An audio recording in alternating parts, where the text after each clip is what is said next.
Hi everyone, welcome back. Elden Ring is a game I've had conflicted feelings about, so join me as I give it one final playthrough to determine, do I hate Elden Ring? This video is part of a series, so if you haven't seen it yet, you'll want to start with the first part. As a reminder, I'll be using spirit summons, but I'll be avoiding Black Knife Tiche and Mimic Tear unless I am truly stuck. I'll also be avoiding commonly considered broken tools like Hoarfrost Stomp, Moonveil, and Comet Azur. The goal is to see if I enjoy how a game plays, not if I can make a build to trivialize it. Last time we went to the Siofra Riverworld to meet up with Blade. This time we're going to fight our way through Caelid and try to make it through Radahn's fight. With that, let's get back into it. Alright, first thing I need to do is get to Caelid proper. The Gale Tunnel Grace is pretty close, so I head there, then to the nearby church. There's another NPC invasion here to deal with. Anastasia, Tarnished Eater, has a pretty well-worn archetype as far as From's NPC invaders go. Big heavy weapon and light to no armor. It can be overwhelming the first time you see it, but it's ultimately not a hard fight. If you need to heal, you just need to get some distance first. There is a minor annoyance I have with the fight though. Anastasia can track you mid-jump. The game fails to offer you the same courtesy. Well, despite exchanging some hits, it doesn't take too long to finish her off. The talisman she drops won't be useful for me, but I never mind picking up another one. Another church that isn't related to Marika, so no message from Melina. Just past it is another minor Erdtree. This time, it's a putrid avatar we have to fight. The first time around, I run around it to pick up some stuff, and then summon Aurelia to engage. This is another small arena with an enemy that has a lot of AoEs in its toolkit, and it can cause Scarlet Rot. Thankfully, I have Flame cleanse me, but it's hard to get enough room to actually use it effectively. My summon isn't so lucky. Despite floating in the air, it still gets poisoned and taken out while I heal myself. You probably know that rolling through poison makes the poison build up faster, which is kind of at odds with having to roll through attacks. A bigger problem is that its slam attack has 2 AoEs for the price of 1 attack. If I shield it, the stun lasts too long for me to dodge the second. The second staggers me, and I get Scarlet Rot even if I was able to deal with the follow-up attack. Welcome to Caelid. At least there's a stick of Marika nearby. Second time around, I try to use Latenna to keep her out of the Scarlet Rot. Doesn't matter. Not only does the slam do 2 hits plus rot, the Scarlet Rot itself staggers. Just why? The first hit is fine. Getting rot is fine. But being staggered when there's no actual attack is a step too far. Nothing about this is fun or interesting. It doesn't make an engaging challenge when the game changes its rules on you. Third attempt, I still use Latenna. She's my best bet as a summon, but it doesn't matter. Same thing happens. I'm realizing my shield is basically worthless against that attack. On my next tries, I still keep my shield up for the other attacks, but I make it a point to dodge the Rot Slam. I get a little greedy and take some damage. I'm separated from my summon and lose her while I have to heal. I still manage to get the thing to a sliver of health until it steps on me, knocking me down. It doesn't kill me instantly, but the burst of holy damage does. And here, I thought I had fixed my vigor. That same attack also kills me in the next attempt. I had a full health bar for the blast, but some projectiles hit me as I'm getting up. I have to run to avoid the rest, but I can't dodge them and the sweep coming in. Looking back, I might have been able to run from the projectiles and dodge the last attack. Maybe? Next attempt, and I get worried as it starts slamming repeatedly. Since I have to focus on dodging here, it starts marching towards Latenna. I have to get aggressive, which does get me a stagger, but also makes me take hits and backs me into a corner. Thankfully, Latenna gets its attention again, and I'm able to finish it off. I'm already getting tired of avatars, and this wasn't a good introduction to their putrid version. The extra rot status on its own is fine, but kind of uninteresting as it's a single attack with that added debuff that it just spams over and over. Its stagger me is not fun though. At least I have enough runes for a level. Back into Vigor it goes. Past that is Caelid proper. It's fairly big and open, so there's a lot of just wandering around, which I enjoy well enough, but isn't all that interesting to talk about on its own. I do stop by a shack to pick up Beast Repellent Torch to make travel a little easier while I'm in the area. I spend a chunk of time in Dragonburrow, but Northern Caelid's scaled different than the rest of the area, so I turn around to start making my way south. I get to a fort and try to deal with an archer summoning a massive rain of magic arrows. It actually goes pretty well until the entire Legion of Caelid decides to join in the fight. I still take it out, but the Fire Spitter kills me pretty much immediately after. Spawning at the Stake of Marika puts me behind them, which feels a little wrong, but I'll take it. Fort Gale is basically the same as all the other forts, but with slightly harder enemies in it. Getting around the big shields takes a little work. Unfortunately, before I can deal any finishing blows, all the enemies fall off the area and don't take fall damage on the way down. At least I can loot the top of the area freely. The Star Scourge Talisman increases strength, so that's greatly appreciated. We also get our first hint at the festival. I summon Latenna before dropping to the bottom of the fort, so she can cover me. A mistimed roll knocks me further down than I wanted to go, so I have to make my way around the fort to drop down again. Nothing really useful there. The beast at the bottom isn't too difficult, but I'm grateful I put Latenna where I did. I get an Ash of War out of it, always nice to see, but the only other thing I find is 10 mushrooms. Aren't I lucky? There's a portal at the top which puts me right at the entrance of where the festival will be. Except it's not going on right now. The entrance is defended in a way that is very reminiscent of the path to Stormvale, including a giant dropping in to join the fight. Rather than deal with that, I jump to a nearby tower and find a Smithing Stone 6. Also, I realize that since I have the Star Scourge Talisman, I can use the Dragon Halberd now, so I spend some time playing with the moveset. Apparently I'm not allowed to call Torrent on towers, so I have to risk jumping down on my own. I get some more practice with the halberd fighting the bats that lead up to the fort. Unfortunately, I pull too many in and get overwhelmed. The scream kills me when I try to get some distance. I try equipping the Lion's Claw Ash of War I got and see if that helps with the longsword. It'll be nice to have an attack that helps me close in on enemies. But if it doesn't work out, I'll switch over to the halberd. Nearby where I revived, there's a ruin with a bunch of pest threads spewing nonsense. You're allowed to summon, but it's not hard, you just need to deal with a lot of them. The Meteor Blade probably won't be useful, but at least it's not crafting material, I guess. There's a dragon church not far from there, protected by another knight just like the ones from Stormvale. Lion's Claw puts in some work here. It's like a jump attack, but actually moves me towards the enemy. Nothing too interesting here, but leaving the area has an interesting view. Things at a distance look incredible. Getting close up is where it becomes hit or miss. Next is the big Caelid attraction, the Scarlet Rot Swamp. At least you can ride Torrent through it to avoid status buildup. You know, when the game lets you. So they put an NPC invader right in the middle of it. While I start prepping to deal with the invader, a Clean Rot Knight comes out of nowhere from behind and puts a quick stop to that. Millicent kills me shortly after. I hate invasions, NPC or otherwise. Avoiding that area for now, I head to the Celia Crystal Tunnel to look for more smithing stones, and hopefully a bell bearing. This mine is filled with those pest thread centipede things, and they're as obnoxious as always. Between that and my sword bouncing off of the miners, this area is a hassle. At least backstabs and Lion Claw helps. There are also a bunch of enemies that are hidden just around corners set to drain your resources little by little. When the centipedes dodge, they are always free to ignore whatever attack you put out. Rather than fight the two at the end again, I just take the talisman and leave. Then the boss of the dungeon is a Fallen Star Beast. Lots of charging, that's a hassle to block, lots of gravity magic, that's a hassle to dodge, and it can cause blood loss. This is a boss where you can only really attack when it's your turn. It's just up to it when that turn is. It's also not designed to be in an enclosed environment like this. It's very easy to be backed into a wall and not be able to see anything. I almost get it, but I was careless with my healing and get greedy trying to chip it down before it rampages again. The second time around, it greets me by charging me into the door, and it takes me a bit before I can actually move. Liberal use of Lion's Claw takes me a long way, but it becomes increasingly obvious that this thing is meant for a much larger area. At least I do get a Miner's Bell Bearing out of it, but I did not enjoy this area at all. Fitting enough for being where the trap chest takes you, but I'd rather not come back to this again, which makes the decision to put the Bell Bearing here all the worse. Back to the Rot Swamp, and we have another boss to deal with. Since I'm dropping in on the arena, I try to put Latenna somewhere she can help from a safe place. It doesn't work. O'Neill has a bunch of summons at basically all times and starts with a bunch of ranged ones. He also has a bunch of AoE attacks forcing me to make space and reposition at all times. I roll the wrong way and die. At least there's a stake of America nearby.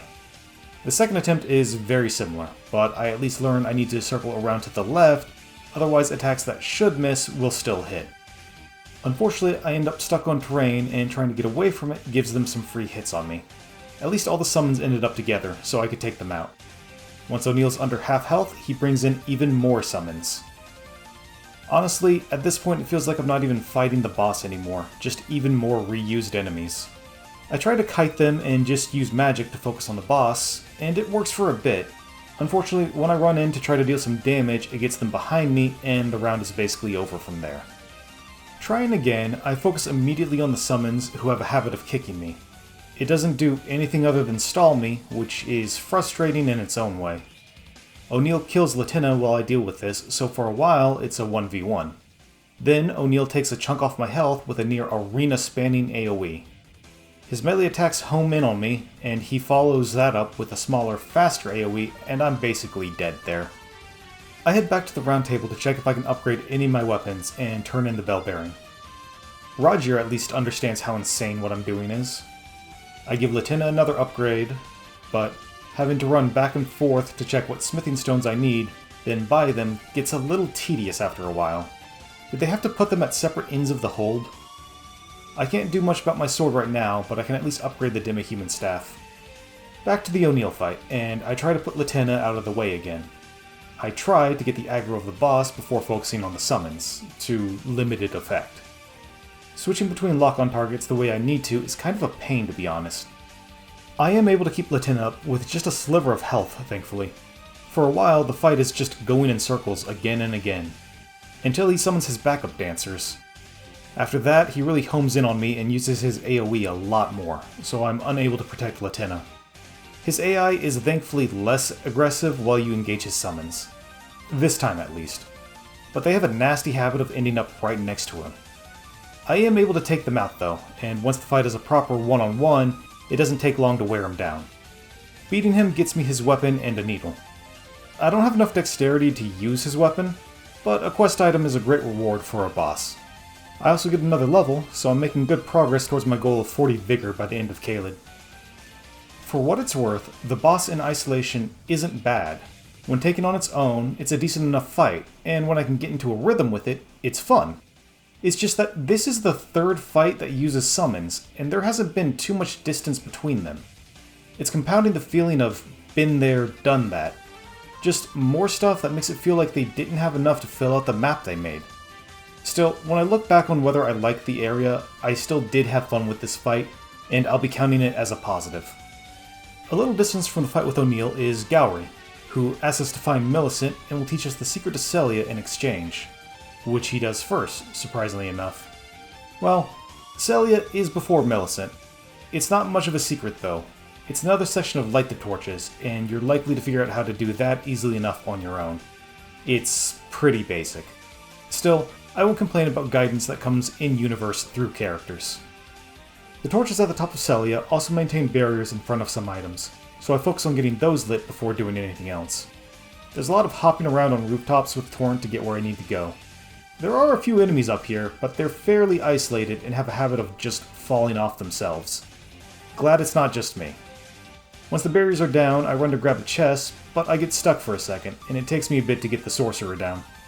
Most of the sorcerers are fine to fight, but the crystal darts are really annoying with the way they can stagger and how fast they come out. In the end, they kill me as I try to get away from them, but since I basically got all the loot, I can just run past them when I revive to light the final torch. The loot itself isn't too helpful for my build, but I'll always take a golden seed. Before I head to Millicent, there's a fog door that I want to try going through. On the other side is a duo boss fight with the Nox Swordstress and Nox Monk. Latina was maybe not the best choice for this fight. She at least keeps the monk off me for a while, so I can focus down the Swordstress. These Nox enemies have an annoying habit of backing up really fast out of my range. It's at least justified by their low poison defense. The Lion's Claw Ash of War pushes me forward at least a little bit more than I normally can, so there's that. Once the Swordstress is down, it's just a one-on-one fight with what is essentially a basic, if high-level enemy. Past Celia is the Church of Plague where Millicent is. Talking to her progresses her quest, but for now she just tells us to leave. Resting at the Grace will not move her dialogue either. Instead, you have to head back to Gowry unprompted. Yes, Gowry asked you to check in on her, so you'll probably realize you need to head back there, but it would be nice if she mentioned his name at least. Just something along the lines of, if you see Gowry, tell him, I'm sorry. Something simple.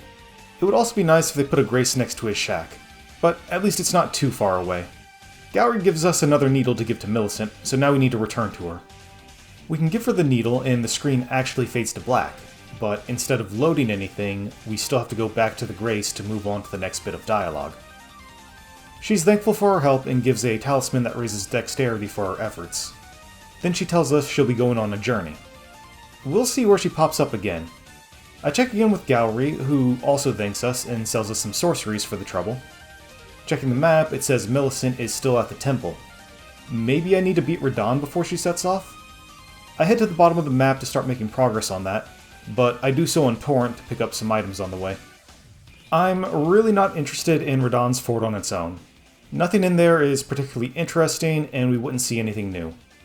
For some reason, instead of just having Radahn as the boss of the area, you have to trigger the festival. You can go through Celavis to ask about Nokron, except you have to agree to turn Nephili into a puppet first. You don't have to go through with it, thankfully, but you do have to agree to it before you are even given the option to ask about Nokron. His quest is basically about destroying people's lives until he asks you to pull it on Ranni, who it won't work on and will just be disappointed in you. You can't attack him without upsetting Ranni, and you have no other way to interact with him at all. Then he dies. I'm so glad I could be here for this. I love awful characters being awful to people with nothing I can do about it. Even when you can ask about Nokron, he calls you incompetent before telling you to go to Selen. I unfortunately had to look away from the screen while he says this, so I missed this bit of information. Now, you may ask why I didn't just look back at my recording to figure that out. So I wander around for a bit trying to figure out how to actually fight Radahn. Eventually I head to the lift to take me to the Atlas Plateau. I know that at least will trigger the festival. Melina appears here. We don't learn anything about her, but Marika has an ego if you hadn't realized that. Before I can use the lift, I need the medallion for it, so I warp to northern Caelid to check for useful items there. Unfortunately, it's scaled higher than the rest of Caelid.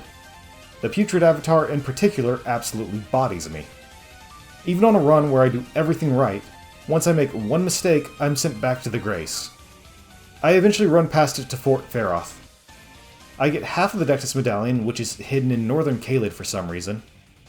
Normally I would use what the game calls the Coward's Path to get to the Atlas Plateau, but I'm saving that for when I want to actually talk about that area. I still need the other half of the medallion though. It seems I overlooked it when I went to Fort Hyatt before. Thankfully, it remains cleared out, so it's just a matter of grabbing it. Holding up the medallion lets me activate the lift, bringing me to Atlas Plateau. The Grace at the top of the elevator also gives us a chance to talk to Melina. This time it is about her. She tells us that she was born at the foot of the Erd Tree, and her quest is to find out why she, as she puts it, lived burned and bodiless. Establishing character motivation really should have been done earlier, but at least it's something. Since I've gone to the Atlas Plateau, the festival is going on, and I can finally fight Radahn. Radahn is obviously the capstone boss for the area, so it's weird that they put barriers to fighting him when you're done exploring Caelid. I guess he's technically optional, but that only feels true in the loosest sense. Millicent's quest starts in Caelid and moves to Atlas Plateau. Ranni's quest guides you directly to Radahn, so the game is trying to get you to fight him. But if you don't go through Ranni's quest and just head to the plateau, there's no signifier to tell you to come back here.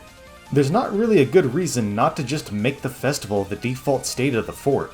I'd personally be okay if there was no combat encounters besides Radahn's if they made it feel like an actual festival instead of 5 people and some ghosts.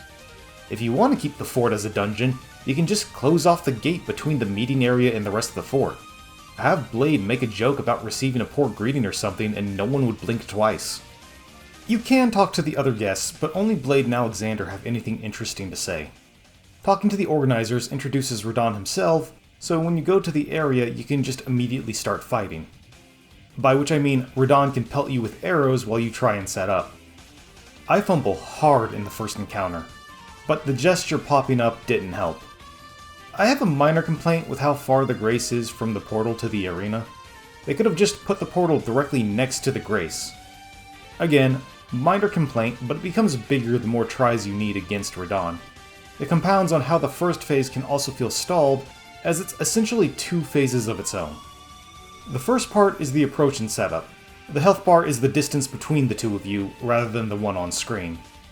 This step is also where you decide whether you're going to summon help or not, and if you are, you need to duck into cover first. I like to summon the other NPCs here because it feels more fitting with the festival theme. and it helps avoid the sometimes odd hitboxes when you get too close on foot.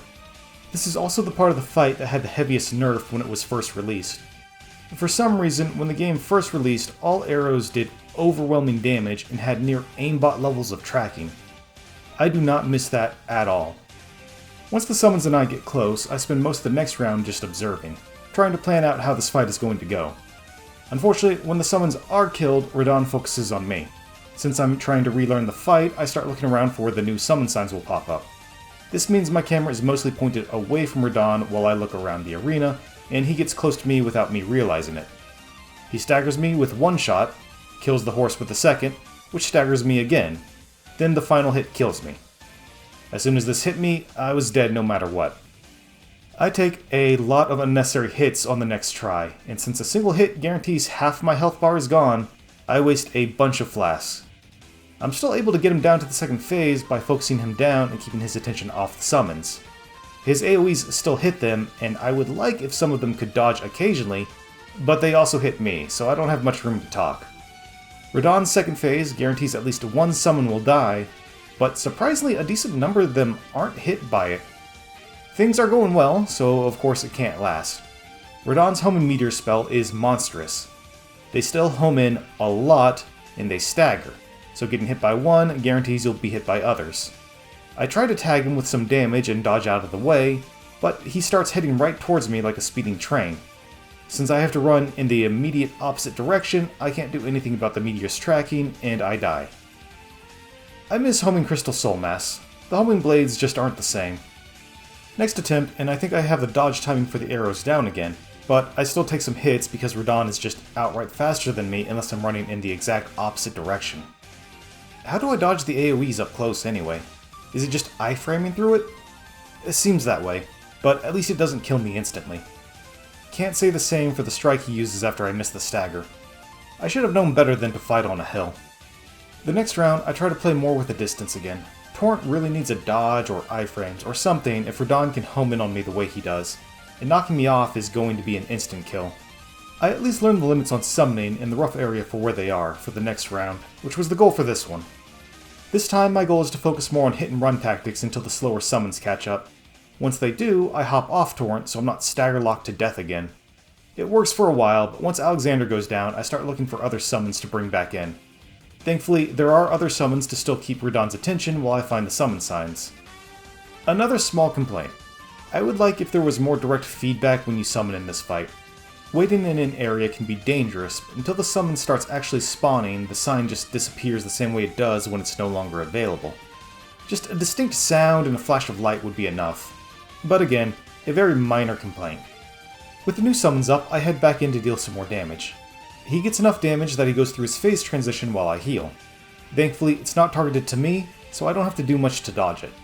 But it does take out 3 of the summons. I focus on getting more back up and avoiding his homing attacks while I'm at it. He gets a swipe in that has me a bit worried, but thankfully Alexander keeps him off of me.